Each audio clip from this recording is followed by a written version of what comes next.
Good morning. Ako po si Manny Viloria of Vilor.net at ang pag-uusapan po natin today ay yung Supreme Wealth Alliance Ultimate Spillovers. Ano nga ba itong mga spillover na ito? First, let's define some terms. Now, what is a spillover?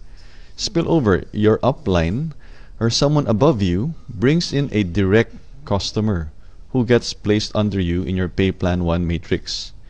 Or, one of your uplines, downlines, cycles. Nakabuo po siya ng grupo ng 6. Cycles and reappears under you in your Pay Plan 1 matrix.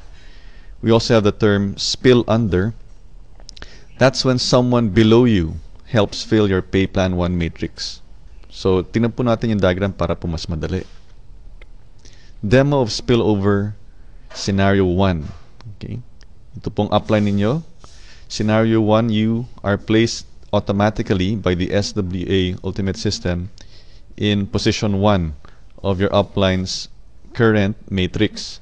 Automatic po ito, no? Nagkataon po, posible na dyan po kayo ma-place, depende sa timing ng inyong upline. So what happens? Your upline works and gets another direct customer. Dyan po siya malalagay. Kasi ito yung next available na bakanteng slot sa matrix ng inyong upline. Let's say your upline works again and gets another direct customer. Ayun po. Ito yung next na bakanteng slot. Kaya dito po na-place yung next direct customer ng inyong SWA upline. So, you were the first referral of your upline. Here's the second. Here's the third. The fourth referral of your upline will be placed here. Ganyan. Automatically by the it'll be placed automatically by the system. Okay. So here, you enjoyed 2 spillovers from your upline.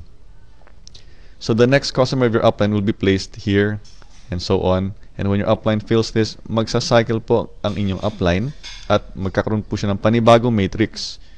So, para mapuno po itong matrix ninyo, you can either get the help of these people, mga spill under, or you can find your own direct customers para po mabuo yung inyong group of 6 under you. Dito po. The only people who can fill this up will be these people and their direct customers, or you and your direct customers. Okay. How do you get direct customers? Meron po tayong tutorial sa pinoybiznow.com.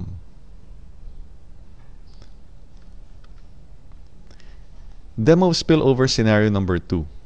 What if you were placed in the second position? Yung upline ninyo, meron po siyang unang direct customer, tapos nagkataon lang po, kayo yung pangalawa. The SWA system will automatically place you in the first available vacant slot of your upline at nagkataon po ito yung bakante. So dito po kayo na ilagay. So what happens? If your upline works hard, yung kanya next direct customer will be here, and then here, and then here.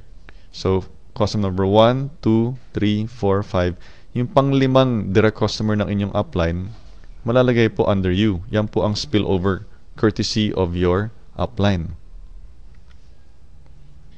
Now, palagay po natin na after your upline attracts 2 direct customers, itong taong to, si first direct customer ni upline, at kayo po, pangalawang direct customer ni upline. And then your upline stops working. Paano na po yan? Meron po tayong scenario 2 plus cycler. Let's say itong taong ito, masipag po siya. Pinuno niya po ito. Ganyan. Kapag napuno na niya yung kanyang matrix, magsa-cycle po siya at bibigyan po siya ng panibagong matrix. And since this person is a direct customer of your upline, her matrix will reappear dun po sa unang bakanting slot sa matrix ng upline po ninyo. And the next vacant slot is this one. Nagkataon po, yung vacant slot na yon ay nasa ilalim po ninyo. So, sa scenario 2 plus cycler, itong direct customer ng inyong upline na masipag, nakabuo ng group of 6 sa ganitong form, sa kanyang matrix, magre-reappear po siya dito. Okay, so she cycled, she reappeared here under you. So pag inulit niya yan, magbuo siya ng 6 dito, magre-reappear uli siya dito. At magkakaroon ka ng 2 people under you. At kapag ka nagtrabaho uli itong masipag na taong ito at naglagay po siya ng tao dito, mabubuo po ang inyong matrix. Now, let's look at scenario 3. Kanina po, nandito kayo sa position 1, tapos position 2. What about if you're in position 3, 4, 5, or 6? Meaning, meron na pong mga naunang direct customer ang inyong upline. As you can see, this person, if she works hard, she can fill up this matrix. Kayo naman po, meron kayong sariling matrix dito.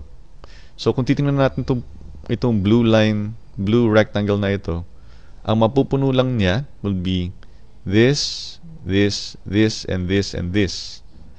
Itong nasa blue rectangle. Magsa-cycle siya, dito na siya mag-a-appear. Gaya po ng kanina, yung scenario 2 plus cycler. Kayo naman po, ito po yung inyo. So, ang tulong lang na maibibigay nitong taong ito ay dito sa boxes na ito. Itong dalawa lamang. Okay?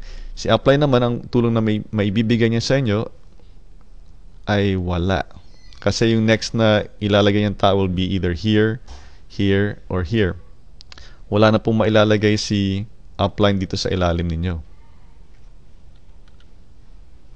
Now, let's say masipag itong taong to. She brought in a customer, another customer, and another customer. So, ang naibigay niya po sa inyo, ang nai-spill over po niya sa inyo ay dalawa.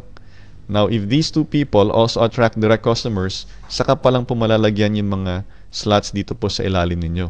Sa inyong 2x2 matrix. 2, meaning 2 people here by 2 rows. So, total, 6 po na tao. Okay? So, clear po ba yan sa inyo? Yung benefits po ng spillover ay hindi po automatic. Depende po yan kung nasa anong position po kayo at kung gaano kasipag po yung mga tao sa itaas po ninyo for spillover at kung gaano rin kasipag yung mga tao sa ilalim ninyo for spill under. At depende rin po sa inyo kung paano po kayo mag-a-attract ng direct customers. And meron po tayong tutorial sa pinoybiznow.com. So there you have it, the demo of spillover based on 3 scenarios, whether nandito po kayo sa first position, sa second, or sa third, fourth, fifth, or sixth. And that's it for this Supreme Wealth Alliance Ultimate Spillovers Explained Quick Tutorial. Ako po si Manny Viloria ng Viloria.net. Maraming salamat po at mabuhay tayong lahat.